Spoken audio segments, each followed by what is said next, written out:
The southern end of that cold front brought a lot of severe weather to portions of the deep south yesterday. Of course, closer to the actual center of the low pressure here, we are dealing with strong wind gusts and rain. Wind speed right now, this is sustained wind speed, almost 30 miles an hour in Groton, 28 in Bridgeport right now, 22 in Waterbury, 24 in New Haven. But gusts themselves even stronger than that, gusting to 45 miles an hour in Waterbury, 41 miles an hour in Bridgeport. The latest numbers from Eversource now showing over 8,000 outages across the state, with about 2,400 of those centered in the Waterbury area. Gusting to 36 miles an hour in Willimantic, 35 miles an hour in Groton. Wind coming out of the south, pulling in very humid air for this time of year, very mild air for this time of year. And over the next several hours, we do expect wind gusts to be elevated at the shoreline. Even tonight, after the front passes and wind gusts relax a bit, they don't go quite too calm. Inland right now is likely when we are actually experiencing some of our strongest gusts.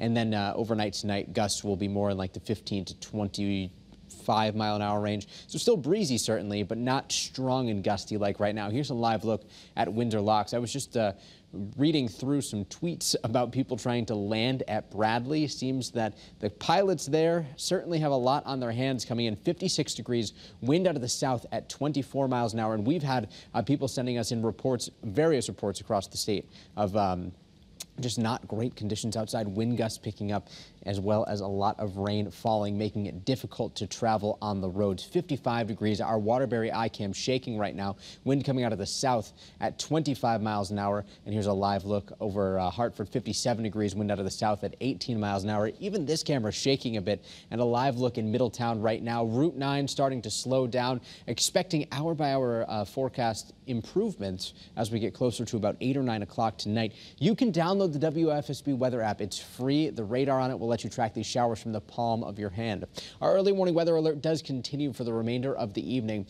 By the time all is said and done, about a ½ inch to an inch of rain will have fallen. Ponding on the roadway is certainly an issue, but it's the reduced visibility on top of the ponding that really makes this tough in the heart of the evening commute. Wind gusts 40 to 50 miles an hour, already showing some isolated outages outside. The early warning pinpoint Doppler showing how quickly this rain is racing to the north and east, though, and this is going to be the trend that we watch here over the next hour or two before things start to trend drier by 7 or 8 o'clock tonight. The only live radar in the state shows where some of the heavier downpours are now, from Vernon down through Bolton, Andover, Columbia toward Hebron. We've got some heavier showers building in through parts of Litchfield County too. Litchfield, Bantam north, closer to Torrington. This is all just going to keep moving north and east, eventually making its way closer to Heartland. And we've also got some heavier showers starting to appear in the greater New Haven area now, impacting portions of 91, 15, sections of 95 out toward Guilford and Old Saybrook. And some heavier showers just crossed over Route 9, and those will continue until they impact the 395 corridor as well. Futurecast does show about a ½ inch to an inch of rain total from this storm system, but again, it's the short period of time in which it all comes through. By 8 or 9 o'clock, though, drastic changes out there. Skies clear.